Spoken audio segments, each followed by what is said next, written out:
Hey there. Welcome to Quantum Quarter. And this is your earnings investigator Ursa. Here, we look at the important earnings upcoming 1 week before they drop, breaking down the numbers, analyzing the trends, and giving you a close look to help you make informed earnings play. Today we are checking in on Pepsi. Pepsi is facing some headwinds as it approaches its Q2 earnings report on July 11th. Investor sentiment appears negative due to challenging market conditions, particularly in the US where sales trends are declining year over year. While international performance may offset some domestic weakness, organic growth is expected to be on the lower end compared to peers.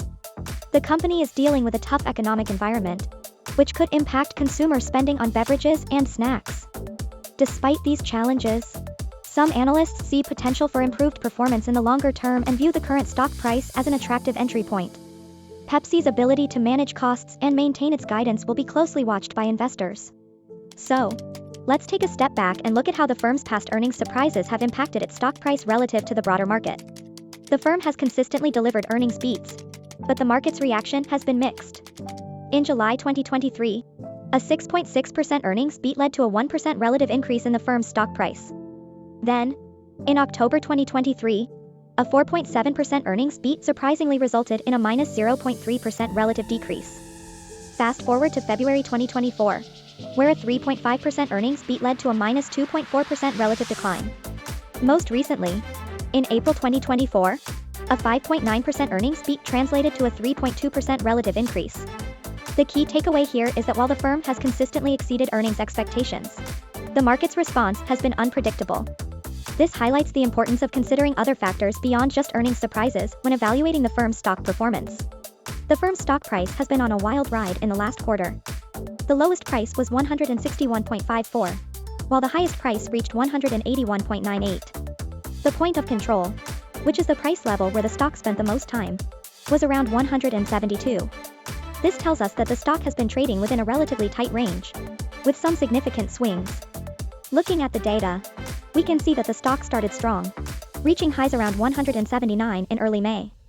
However, it then experienced a sharp decline, dropping to around 169 by the end of May. It recovered slightly in June, but then fell again to around 162.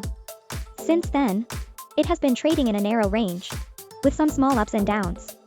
Overall, the firm's stock has been quite volatile, with significant price swings over the quarter. The point of control at 172 suggests that the stock is still trying to find its footing, and investors should be cautious about its future direction. So, since the last quarter earnings conference call, PepsiCo has been pretty active. They've got a new marketing boss for Europe, Paula Marconi, who used to be at Kraft Heinz. She's supposed to help strengthen their market presence across Europe. They've also been investing in new campaigns, like Grills Night Out with Bobby Flay, and partnering with companies like Jersey Mike's and Topgolf. On the other side, there have been some challenges. Frito-Lay is laying off workers at a New York plant, and there have been recalls for some of their snacks due to possible salmonella contamination. Additionally, there are legal cases against PepsiCo and Frito-Lay in Myanmar and Canada. These developments might influence the company's stock price. The new marketing efforts and partnerships could boost sales and investor confidence, but the layoffs and recalls might raise concerns about the company's operations and profitability.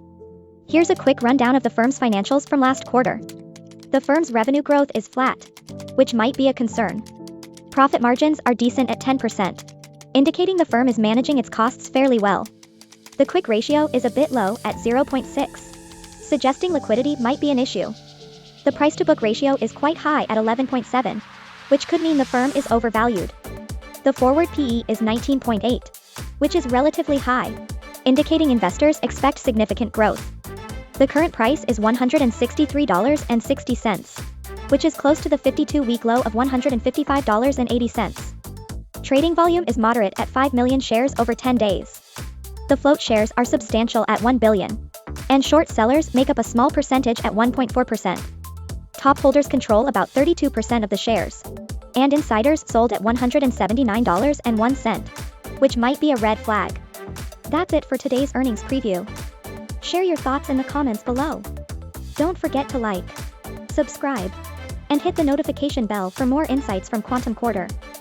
See you next time.